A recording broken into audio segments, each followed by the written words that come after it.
Ada perkataan yang suka saya dengar begini. Dikatakan merebut lebih mudah daripada mempertahankan. Ya. Merebut lebih mudah mempertahankan. Saudara-saudara, orang bisa merebut kemenangan, tapi mempertahankan terus-menerus kemenangan itu bukan sesuatu hal yang mudah. Nah, mari kita buka firman Tuhan dalam Ibrani pasal yang ketiga ayat yang ke-14. Ibrani pasal yang ketiga ayat yang ke-14. Boleh ditampilkan kalau ada, lalu kita baca bersama-sama, bisa? Kalau enggak, boleh dilihat Alkitab masing-masing, kita baca sama-sama. Yang menjadi ayat teks kita pada pagi hari ini adalah Ibrani 3 ayat 14. Kita baca bersama-sama. 1, 2, 3 ya. Karena kita telah beroleh bagian di dalam Kristus, asal saja kita teguh berpegang sampai kepada akhirnya pada keyakinan iman kita yang semula. Saudara-saudara, secara harafiah firman Tuhan ini berkata demikian, bahwa asalkan kita berpegang teguh pada keadaan kita, maka Kristus dalam kemenangannya adalah suatu upah yang disediakan bagi orang yang percaya dan setia sampai kesudahan. Jadi saudara-saudaraku yang dikasihi Tuhan, Allah menekankan bahwa kita harus setia sampai akhir. Kalau dikatakan sampai akhir, ya, kalau dikatakan sampai akhirnya, di sini dikatakan berpegang teguh sampai kepada akhirnya. Ini mempunyai dua pengertian, saudara. Kapan akhirnya kita? Bisa yang pertama, Anda meninggal, ya. Nggak tahu umurnya kita kapan. Ada yang meninggal 30 tahun, 40 tahun, 50 tahun, 60 tahun, 70 tahun, 80 tahun. Belum tentu yang hadir di sini, saudara, yang lebih tua duluan. Nah, orang suka bercanda, anak muda suka nyalip duluan katanya. Jadi pengen buru-buru ke surga, ya kan? Saudara, jemaat yang dikasih Tuhan, itu yang pertama, Tuhan memanggil kita berakhir hidupnya. Tapi yang kedua juga, saudara-saudara, adalah Tuhan datang kedua kali, tapi kita masih hidup. Nah, itu juga artinya sampai akhirnya. Jadi, orang yang setia sampai akhir itu adalah orang yang bertahan sampai akhir hidupnya. Entah itu dia berakhir Tuhan memanggil, atau dia berakhir Tuhan Yesus datang kedua kali, dia masih hidup, lalu diangkat bersama-sama ke surga. Saudara-saudara yang dikasih Tuhan, ya, saya percaya kita semuanya mau setia, amin. Ya, kita semuanya pasti maunya setia, saudara. Dan oleh karena itu kita harus hati-hati dalam artian begini. Semuanya kita, saudara, sedang menuju ke situ, karena sampai akhirnya hari ini Anda belum berakhir. Jadi perjalanan kita itu masih ada. Kapan? Berapa lama? Berapa tahun lagi? Gak tahu. Ya. Nah, makanya hari ini tema firman Tuhannya adalah mengapa kita harus setia sampai akhir. Ya. Saya ulangi, mengapa kita harus setia sampai akhir? Berarti gak boleh di tengah-tengah. Kenapa kita harus setia? Yang pertama adalah karena sudah banyak orang yang gagal di tengah jalan. Dalam artian tidak setia sampai akhir. Saudara-saudaraku, Anda boleh jawab atau jawab juga dalam hati boleh. Ya. Adakah orang yang menyangkal Tuhan Yesus padahal dulunya dikenal rajin beribadah? Ada nggak Bapak Ibu Saudara? Ada ya, ada. Dulunya rajin beribadah, orang tahu orang itu rajin beribadah, dan bahkan mungkin aktif beribadah.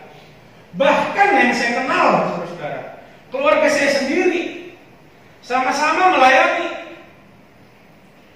Berarti orang yang rajin beribadah pun belum tentu atau ada kemungkinan dia bisa jatuh di tengah jalan, gak bertahan sampai akhir. Saya melayani di Dan Mogot, saudaraku, 2009 itu ruko, tapi sebelumnya udah dari 2005 atau 2004 perintisan di rumah Pak. Saudara-saudara, itu kaum muda yang kita bimbing, beberapa ya gagal di tengah jalan.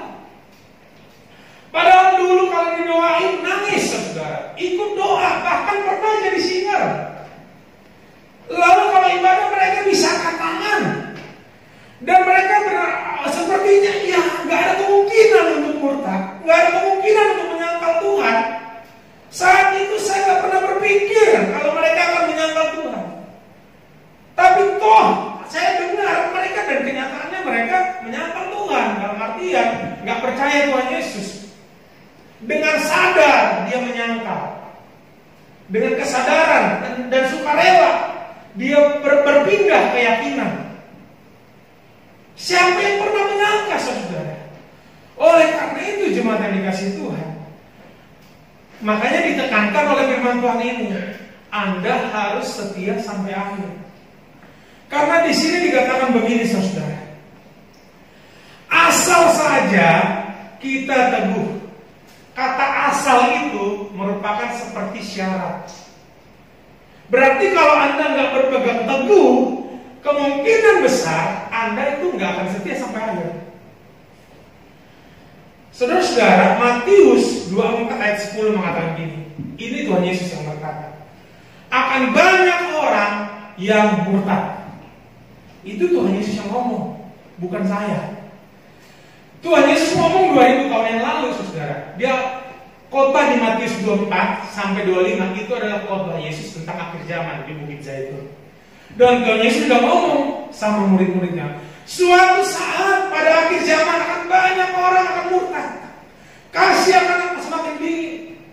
Tapi dia bilang orang yang bertahan sampai kesudahannya, artinya sampai akhirnya. Entah dia meninggal, tapi dia meninggal dalam Tuhan. Entah dia Tuhan Yesus datang kedua kali, dia masih hidup lalu diangkat bersama-sama. Orang yang kayak gini akan mendapat upah. Orang yang begini akan diselamatkan. Jadi saudara-saudaraku yang dikasih Tuhan, kita harus hati-hati. Jangan Anda berpikir, aduh aku gak mungkin. Begini saudara, ketidaksetiaan adalah awal dari sebuah kemurtadan. Orang itu murtad nggak tiba-tiba, saudara.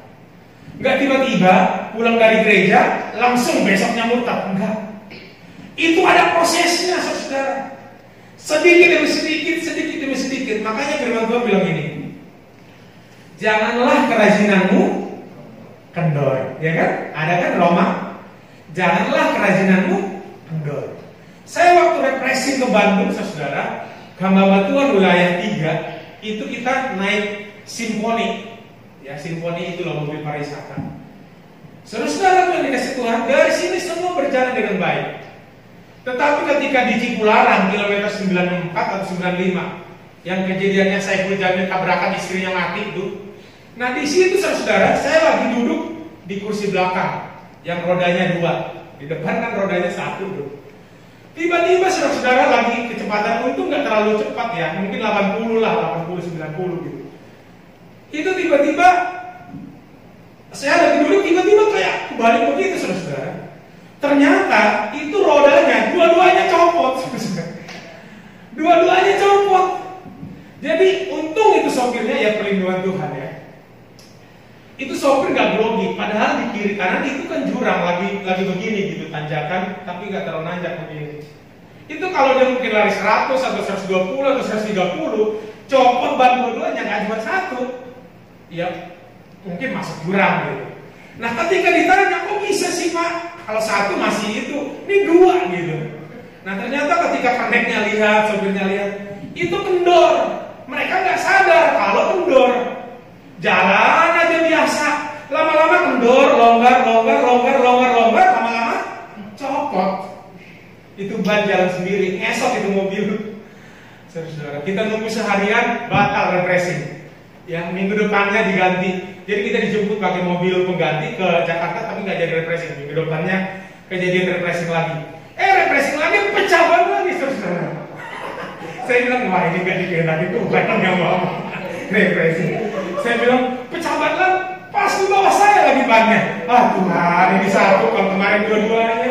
Aduh, sampai di mobil tuh, ini apa kita kurang bahagia itu lah, ini tanda-tanda kan nih. Takutnya ntar yang depan lagi yang copot gitu ya. Tapi puji Tuhan, selamat, pulang pergi selamat, saudara. Nah, maksud saya begini, orang tuh menyangkal Tuhan bukan tiba-tiba kan, saudara. Kendor, kerajinannya kendor. Pelan-pelan gak sadar, saudara. Pelan-pelan, kendor. Lama-lama iman kita copot. Lama-lama Anda tawar hati. Dimulai dengan apa? Anda kecewa. Mulai ketika Anda kecewa kepada siapa? Kepada saudara seiman. Anda mulai kecewa kepada gereja. Anda mulai kecewa kepada Tuhan. Saudaraku yang dikasihi Tuhan, ada orang murtad karena luka-luka batin dalam dirinya yang tidak diselesaikan. Karena apa? Mungkin dia berdoa atau dia bercita-cita, hidupnya nggak sesuai harapan. Dia lihat anaknya nggak sesuai harapannya, dia lihat suaminya nggak sesuai harapannya, yang suami lihat istrinya nggak sesuai harapannya. Dia beribadah, dia berdoa, dia berpuasa, nggak sesuai harapannya. Lama-lama dia kecewa, hatinya terluka, nggak diobatin, kerajinannya mulai kendor, sedikit, tawar hati. Tinggal nunggu waktu, saudara. Anda akan menyangkal Tuhan. Oleh karena itu, kerajinan Anda, kesetiaan Anda erat kaitannya dengan kemurtadan. Hampir jarang, saudara. Orang tuh kalau dia kerajinannya nggak kendor, nggak mungkin dia bisa menyangkal Tuhan. Pasti ada sesuatu. Lalu apalagi sih yang bisa membuat orang menyangkal Tuhan? Mungkin jabatan. Ya. Tapi ini juga ngaruh karena imannya kendor.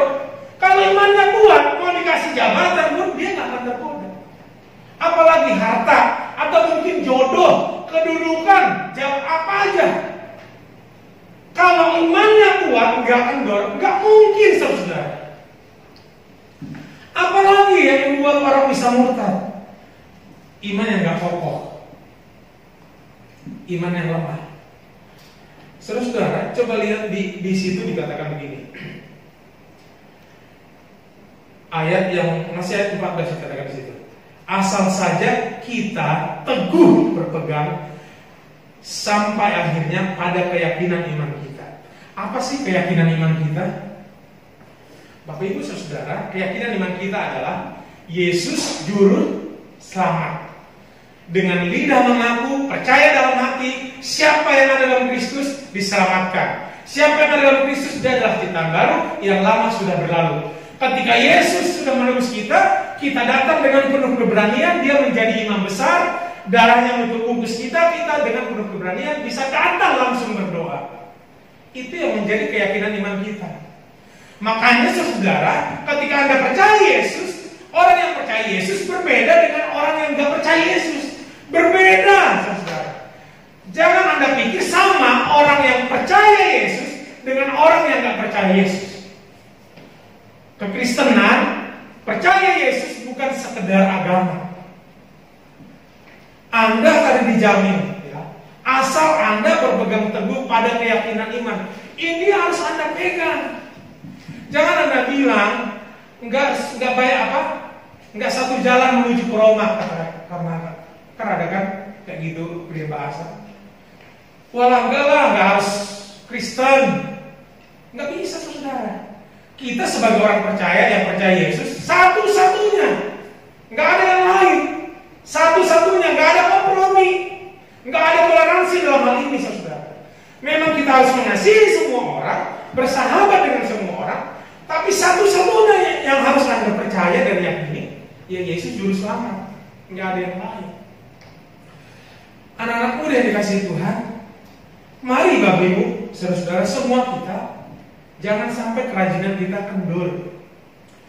Ya, iman yang gak kokoh, pengalaman yang pahit dengan teman-teman, hal-hal yang pahit yang Anda alami. Anda mungkin dikecewakan oleh hidup, peristiwa-peristiwa yang Anda gak bisa terima, yang buat kita kecewa. Seakan-akan hidup Tuhan itu percuma. Pemikiran-pemikiran yang seperti ini bisa membuat Anda menyangkal Tuhan. Yang kedua, saudara, kenapa kita harus setia sampai akhir? Yang kedua, karena orang-orang yang tidak setia sampai akhir mendatangkan murka dari Allah. Orang yang gak setia sampai akhir itu kayak pengganggu, saudara. Pengganggu buat orang lain. Orang Kristen yang gak setia itu hanya jadi apa? Garam yang tawar. Orang Kristen yang gak setia hanya jadi apa? Batu sandungan. Jadi kalau kita gak setia, gak jadi berkat. Percuma hidup. Percuma agamanya Kristen kalau gak setia sampai akhir. Jemaat Tuhan dikatakan gini, di Ibrani 3 tadi, ayat 9, ya. Di mana nenek moyangmu mencobai aku dengan jalan memuji aku, sekalipun mereka melihat perbuatan-perbuatanku 40 tahun lamanya. Itulah sebabnya aku murka kepada angkatan itu, kepada bangsa Israel yang keluar dari Mesir, dan berkata, mereka sesat hati dan mereka tidak mengenal jalanku. Aku bersumpah dalam murkaku, mereka takkan masuk ke tempat perhentian.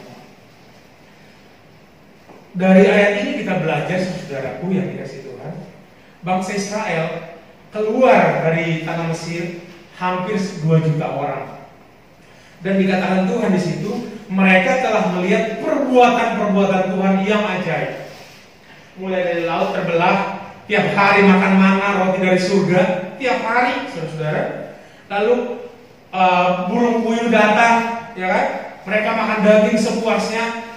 Belum mujizat-mujizat yang lain. Tetapi dikatakan selama 40 tahun, tapi mereka tidak mengenal jalanku. Mereka sesat hati. Berarti saudara, Anda lihat mujizat, kita harus tanyakan hati kita loh. Orang yang lihat mujizat belum tentu nggak bisa menyangkal. Ini bangsa Israel 40 tahun bisa akhirnya menyangkal, dan bahkan Tuhan bilang mereka nggak masuk. Jemaat yang dikasihi Tuhan, ayat 12 makanya dikatakan gini, waspadalah hai saudara-saudara. Kalau dikatakan waspadalah, dulu Bang Nabi kan, RCTI, waspada. Kejahatan terjadi bukan karena keinginan, tapi karena ada kesempatan. Saudara, waspadalah. Saudara-saudara, kalau mau dibilang ya orang murtad bukan karena juga kesempatan terjadi, bukan karena ada keinginan, tapi karena ada kesempatan untuk murtad. Cuma yang dikasih Tuhan, saudara-saudaraku, kalau dikatakan waspadalah, kalau contoh nih kita jalan ya, kalau dibilang waspadalah berarti gini, Anda melihat, Anda akan lebih konsentrasi dari biasanya. Kalau kita nih lagi naik mobil, hujan, kita hujan lebat, nyalain lampu, lalu kita kan berkabut, hati-hati ya, waspada. Itu kita kan nyetirnya beda dengan biasanya. Maksudnya lebih perhatian, lebih konsentrasi, melihat jalan. Karena ini nggak dalam keadaan yang biasanya, hujan lebat, berkabut. Hati-hati, takutnya ada jurang, takutnya nabrak, takutnya nyerempet, atau kita yang ditabrak. Nah, kalau Tuhan bilang gini, waspadalah, hai saudara-saudara. Apa yang kita harus waspadai? Supaya jangan di antara kamu terdapat seorang yang hatinya jahat. Ternyata yang kita harus waspadai adalah hatimu. Hati-hati dengan hatimu, gitu kan? Kata Mardani. Saudara, orang bisa berbuat jahat dari apa? Kejahatan keluar dari hati. Amsal berkata gini, jagalah hatimu dengan segala kewaspadaan, karena dari situlah terpancar kehidupan. Siapa yang harus jaga hatinya? Kan bilang jagalah hatimu. Siapa yang harus jaga? Anda yang harus jaga hatimu. Orang suka bilang gini, kamu jaga perasaan saya dong, jaga hati saya. Bapak ibu saudara, maaf ya, saya nggak bisa jaga hatimu. Yang bisa jaga hatimu itu engkau sendiri. Saya nggak bisa jamin. Saya selalu menyenangkan hatimu, membuat hatimu selalu baik, moodnya selalu benar. Gereja siapapun nggak bisa, saudara-saudara. Suami-suami nggak bisa, istri selalu menyenangkan hatimu, atau istri-istri nggak selalu bisa menyenangkan hati suami. Anak muda nggak selalu semua pacarmu bisa menyenangkan hatimu. Jagalah hatimu. Siapa yang harus jaga? Anda yang jaga. Saya nggak bertugas untuk menjaga hatimu. Firman Tuhan bilang jagalah hatimu. Saya harus jaga hati. Anda jaga hati. Jangan sampai ada kecewa. Jangan sampai Anda menyimpan kebencian. Jangan sampai Anda menyimpan amarah. Saudara-saudaraku yang dikasih Tuhan, makanya dikatakan di sini supaya jangan terdapat seorang di antara kamu yang hatinya jahat. Gara-gara hatinya nggak dijaga, dia menjadi tidak percaya oleh karena ia murtad dari Allah yang hidup. Karena ketika kita nggak jaga hati, Anda sembarangan, sedikit-sedikit tersinggung, sedikit-sedikit nyimpan kesalahan, nggak bersih hatinya. Terlalu mudah, terlalu rapuh hatinya. Hatinya bukan limpa yang saya maksud, tapi perasaan, jiwa, pemikiran itu saudara. Makanannya ini dari mana? Makanlah yang baik, firman, supaya ketika kita makan firman, hatimu bersih. Firman ini menjadi cermin, membersihkan hati kita. Saudara, saya percaya orang yang kokoh nggak mungkin murtad. Kan dikatakan berpegang teguh. Orang yang berpegang teguh itu adalah seperti Tuhan Yesus bilang, orang yang mendengarkan firman Tuhan dan melakukannya, dia seperti orang yang membangun rumah di atas batu karang.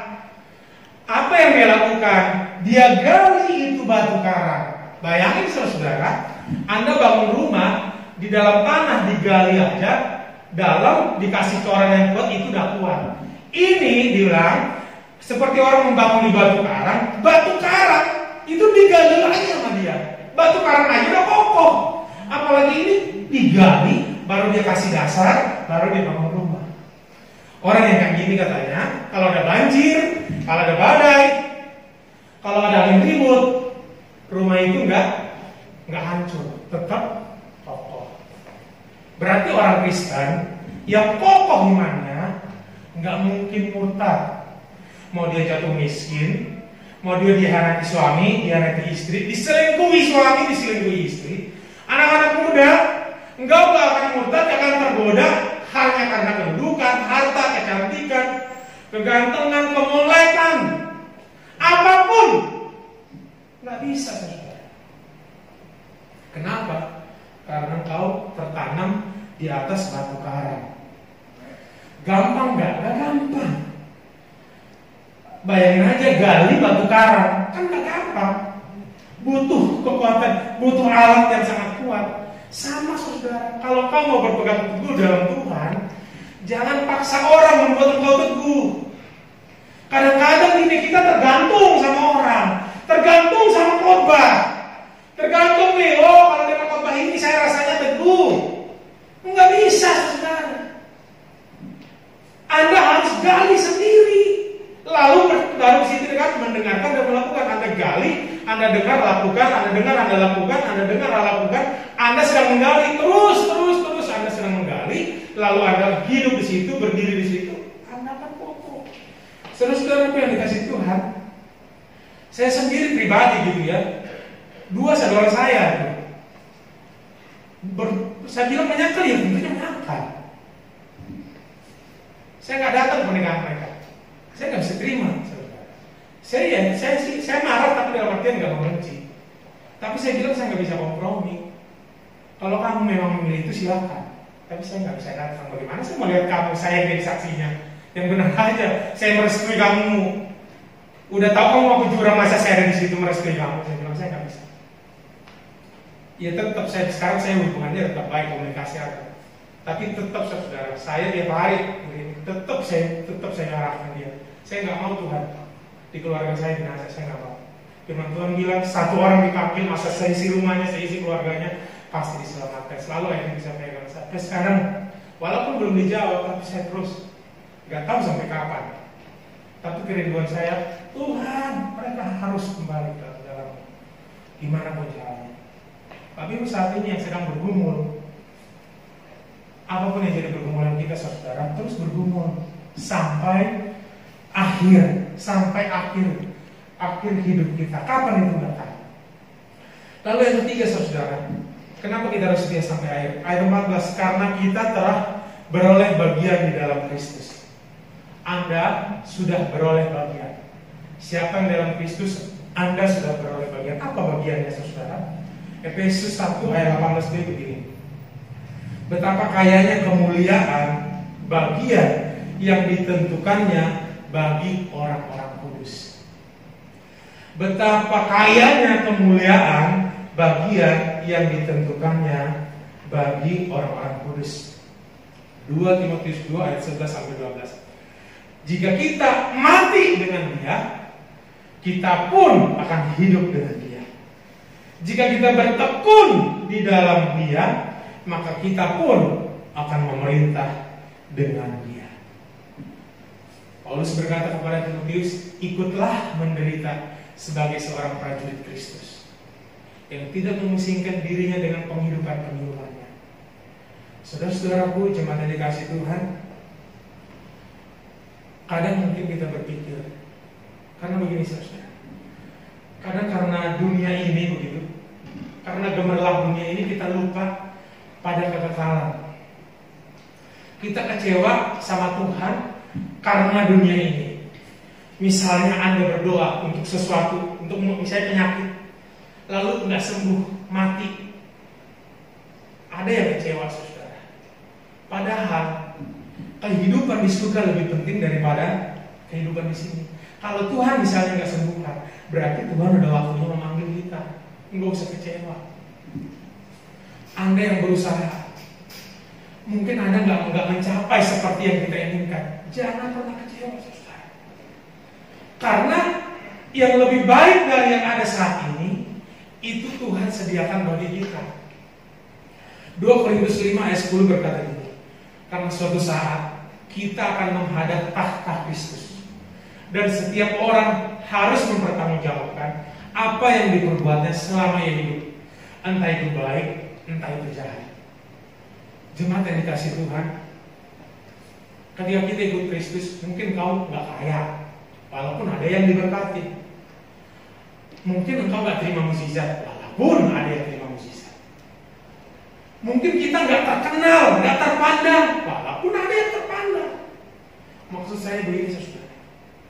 Tadi firman Tuhan bilang, jika kita berpegang teguh pada keadaan kita sekarang, apa keadaan kita hari ini? Apa keadaan hari ini? Engkau sedang disakiti suamimu, tetap setia. Apa keadaan hari ini? Sedang bangkrut, ya tetap setia. Apa keadaan hari ini? Sedang naik, ya tetap setia. Apa keadaan hari ini?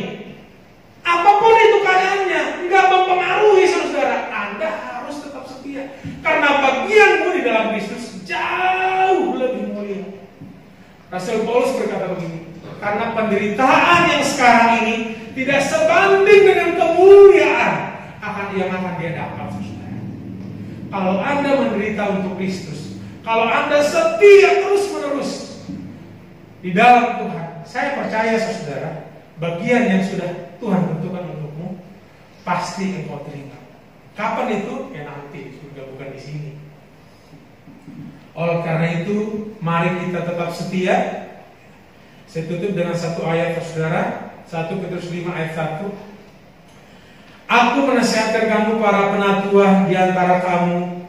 Aku sebagai teman penatua dan saksi penderitaan Kristus yang juga mendapat bagian dalam kemuliaan yang akan dinyatakan kelak. Kita udah lihat contoh murid-murid, mulai dari Petrus, Yohanes, dan semuanya saudara. hanya Rasul Yohanes yang hidup sampai masa tuanya. Selebihnya itu mati martir. Hanya Yohanes. Itu pun Yohanes dalam sejarah yang kita baca, dia digoreng gak mati, dibuang ke Pulau Patmos, gak mati-mati juga, sampai akhirnya dia ada di Efesus akhir hidupnya. Memang ikut Tuhan gak seenak yang digambar-gambarkan kita, saudara-saudara. Gak selalu ikut Tuhan seperti yang kita inginkan. Ya, makanya kalau ikut Tuhan, jangan karena hal-hal materi, jangan hal duniawi. Keselamatan, surga yang kekal itu adalah motivasi yang paling utama. Yang lainnya adalah tambahan. Amin. Mari kita berdoa, kita tundukkan kepala. Kita angkat pujian tadi.